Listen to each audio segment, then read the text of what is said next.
Hello dear students.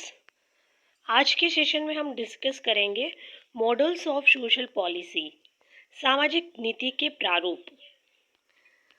Social policy के जो models हैं वो रिचार्ड टिटमस ने दिए थे और रिचार्ड टिटमस ने 3 तरह के मॉडल सोशल पॉलिसी के बताए हैं, जिसमें फर्स्ट मॉडल है the residual welfare model of social policy. The basic features of this model are as follows. First, the basic premise of this model is that there are two channels through which needs of individual can be met. First is private market and second is family. Second, when these available channels break down, social welfare institutions come into action and then only temporary.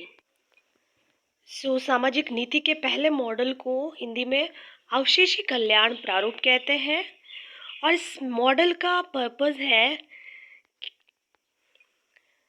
अवशेषी वर्ग का कल्याण करना। अवशेषी का आशय जो बचा हुआ है उस वर्ग का कल्याण करना। ये मॉडल कहता है कि किसी भी व्यक्ति की आवश्यकता को पूरा करने के लिए 2 चैनल्स होते हैं। देखिए, हर इंडिविजुअल की कुछ नीड्स होती है, कुछ बेसिक नीड्स होती है, कुछ सोशल नीड्स होती है, कुछ इकोनॉमिक नीड्स होती है, कुछ साइकोलॉजिकल नीड्स होती है। तो कहीं ना कहीं इन सारी ही नीड्स को पूरा करने का पहला जो चैनल है वो फैमिली है। परिवार जो है वो एक प्राथमिक संस्था है जिसमें व्यक्ति का जन्म होता है और वहीं से जो है व्यक्ति की आवश्यकताओं की पूर्ति होती है। चाहे वो आवश्यकताएं रोटी कपड़ा मकान हो, चाहे वो आवश्यकताएं सोशल नीड्स हो, एस्टीम हो, रेस्पेक्ट हो, रिकॉग्निशन हो, चाहे वो नीड्स जो है वो इकोनॉमिक हो, ये सारी नीड्स जो है वो फैमिली इंस्टीट्यूशंस के माध्यम से पूरी की जाती है। लेकिन जब व्यक्ति की नीड्स जो है वो परिवार के माध्यम से पूरी होती है तो व्यक्ति जो है वो संतुष्ट रहता है। इसी के साथ आज के समय में दूसरा जो चैनल है वो प्राइवेट मार्केट हो गया है। यानी जो आवश्यकताएं परिवार में पूरी नहीं हो पाती है, उन आवश्यकताओं को पूरा करने वाला जो दूसरा सोर्स है वो है प्राइवेट मार्केट। मार्केट जो है वो आजकल लोगों की नीड्स को फुलफिल करता है और हर तरह की नीड्स को फुलफिल करने का बड़ा सोर्स जो है वो मार्केट है। हम सुबह से लेकर शाम तक मार्केट पर ही डिपेंड है अपनी नीड्स को फुलफिल करने के लिए।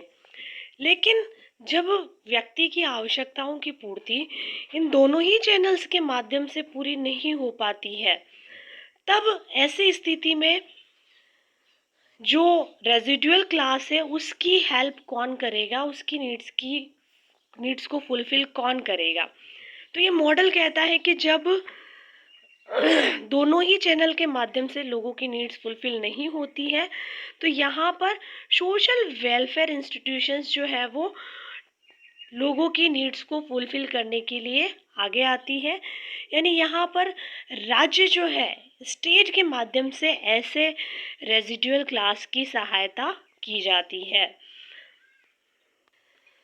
यहाँ सोशल वेलफेयर इंस्टीट्यूशन के माध्यम से जो रेजिडुअल क्लास है, इट मीन्स जो वीकर सेक्शन है उसे हम रेजिडुअल क्लास कहेंगे, जो कि मेन स्ट्रीमिंग में नहीं आता है और जो socially, physically, mentally, economically weaker section है, ऐसे लोगों की नीड्स को फुलफिल करने के लिए वेलफेयर स्टेट की रिस्पॉन्सिबिलिटी है कि वो सोशल वेलफेयर इंस्टीट्यूशंस के माध्यम से ऐसे लोगों की हेल्प करें और ऐसे लोगों को मेन स्ट्रीमिंग में लेकर आए।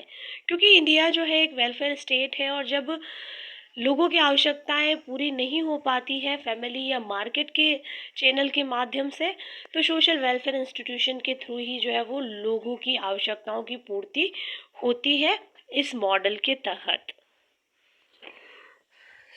इस मॉडल के कुछ मेरिट भी है, डिमेरिट भी है। मेरिट इस मॉडल की ये है कि यहाँ पर इस मॉडल के माध्यम से हर तरह के लोगों के वेलफेयर की रिस्पॉन्सिबिलिटी जो है वो स्टेट की होती है और गरीब से गरीब व्यक्ति भी जो है वो अपनी आवश्यकताओं की पूर्ति जो है वो कर सकता है, क्योंकि स्टेट उसकी हेल्प करता है।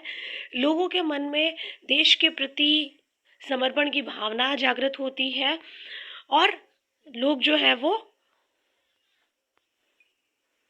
देश के प्रति जो है वो अच्छी भावनाओं को विकसित कर पाते हैं। लेकिन वहीं इस मॉडल के कुछ डिमेरिट्स भी हैं, क्योंकि स्टेट यहाँ पर लोगों की हेल्प करता है तो कहीं न कहीं लोगों की जो डिपेंडेंसी है वो स्टेट पे बढ़ जाती है। और वहीं कई बार जो लोग हैं वो ये जानते हैं कि अगर हम कुछ नहीं करेंगे तो स्टेट हमारी हेल्प करेगा। ऐसी स्थिति में करप्शन और धोखाधड़ी और चोरी के केसेस जो है वो बढ़ जाते हैं। लोग जो है वो टोटली डिपेंड हो जाते हैं स्टेट पर, जिसके कारण जो है वो सेल्फ हेल्प करना जो है वो भूल जाते हैं। ऐसी स्थिति में कहीं न कहीं ये मॉडल जो है वो कुछ हद तक लोगों को डिपेंडेंट भी बनाता है। सेकंड मॉडल है model B, the industrial achievement performance model. इस मॉडल को हिंदी में कहेंगे औद्योगिक उपलब्धि निष्पादन प्रारूप। ये मॉडल जो है वो कहीं न कहीं इंडस्ट्री के कॉन्सेप्ट पे बेस्ड है। Main features are as follows. First, social welfare institutions play an important role and inject of economy. Second, as per this model, social needs should be met on the basis of merit, performance, and productivity. And third, this is known as handmaiden model also. And fourth, economic and psychological theories concerned with incentives, effort, and reward and formation of class and group loyalty have contributed to this model. So ये model जो है वो industrial performance के आधार पर बनाया गया है। और इस मॉडल का ये मानना है कि लोगों की जो सोशल नीड्स हैं उसको पूरा करने के जो आधार हैं वो उनकी मेरिट है, उनका परफॉर्मेंस है और उनकी प्रोडक्टिविटी है। यानी इस मॉडल का मानना है कि हर व्यक्ति के अंदर कुछ प्रतिभा होती है, कुछ क्षमता होती है, कुछ कुशलता होती है, कुछ योग्यता होती है और इसी के आधार पर व्यक्ति को काम करना चाहिए और परफॉर्मेंस देना चाहिए। और यहाँ पर व्यक्ति की आवश्यकताओं की पूर्ति उसकी मेरिट, परफॉर्मेंस और प्रोडक्टिविटी के आधार पर ही पूरी होती है। यानी जो व्यक्ति वरीयता में ऊंचा होगा, जो व्यक्ति अच्छा काम करेगा, अच्छा परफॉर्मेंस देगा, जो व्यक्ति अच्छी प्रोडक्टिविटी देगा, उस व्यक्ति को अपनी आवश्यकताओं की पूर्ति करने में बहुत ही सरलता होगी।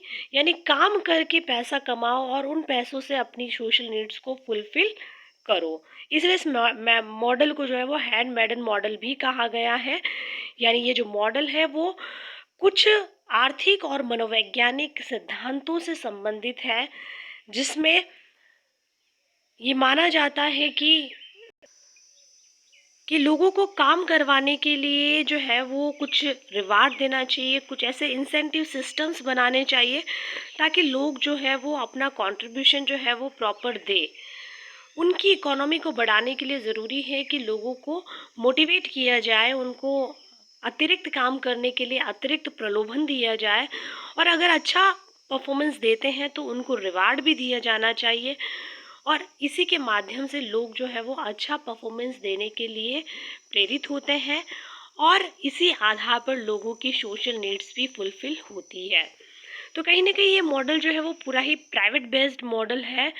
जो प्राइवेट कंपनीज हैं वो इस मॉडल पे बहुत ज़्यादा फोकस करती हैं। उनका मानना है कि लोग अच्छा परफॉर्मेंस देंगे, अच्छी प्रोडक्टिविटी देंगे तो उनको उसी आधार पर मजदूरी मिलेगी, सैलरी मिलेगी और उसी के आधार पर जो है वो अपनी सोशल नीड्स को फुलफिल कर सकते हैं। क्योंकि आजकल हर तरह की नीड्स को फुलफिल करने के लिए पैसा जो है वो बहुत ही ज़्यादा मूल्यवान होता है और पैसा कमाने के लिए व्यक्ति को अच्छा परफॉर्मेंस देना ज़रूरी है।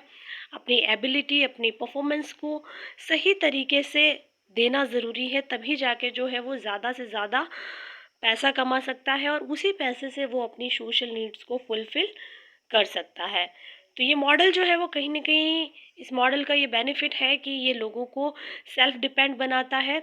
लोग ये समझने लगते हैं कि उनकी सहायता कोई नहीं करेगा, उनकी खुद की सहायता उन्हें खुद को करनी है। उसके लिए उन्हें एफ़र्ट करने होंगे, मेहनत करनी होगी और अपना पूरा पोटेंशियल का यूज़ करना होगा, तभी जाके वो अपनी सोशल नीड्स को फुलफिल कर सकते हैं।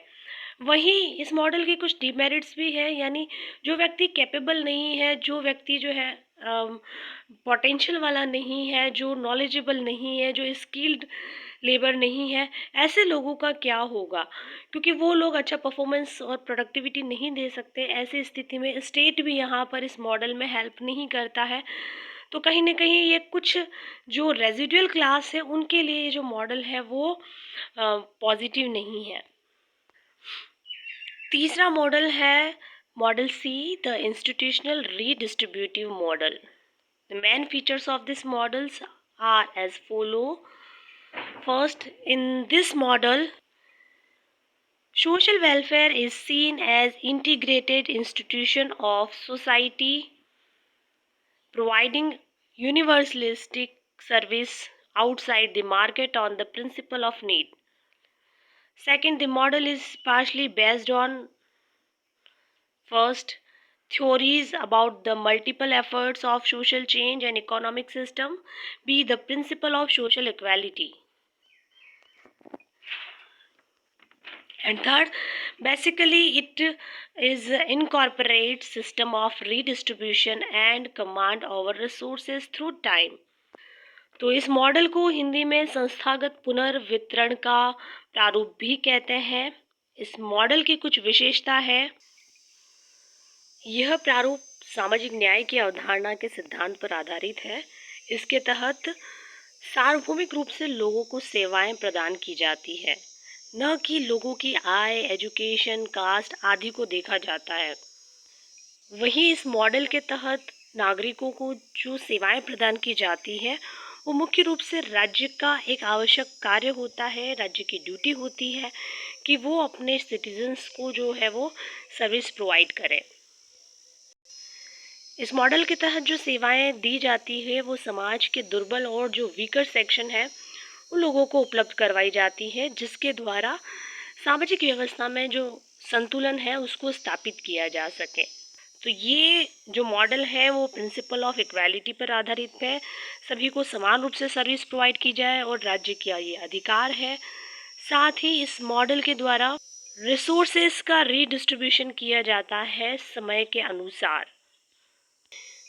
और ये मॉडल इकोनॉमिक सिस्टम और सोशल चेंज के जो एफर्ट्स हैं उसकी थ्योरीज पर आधारित है।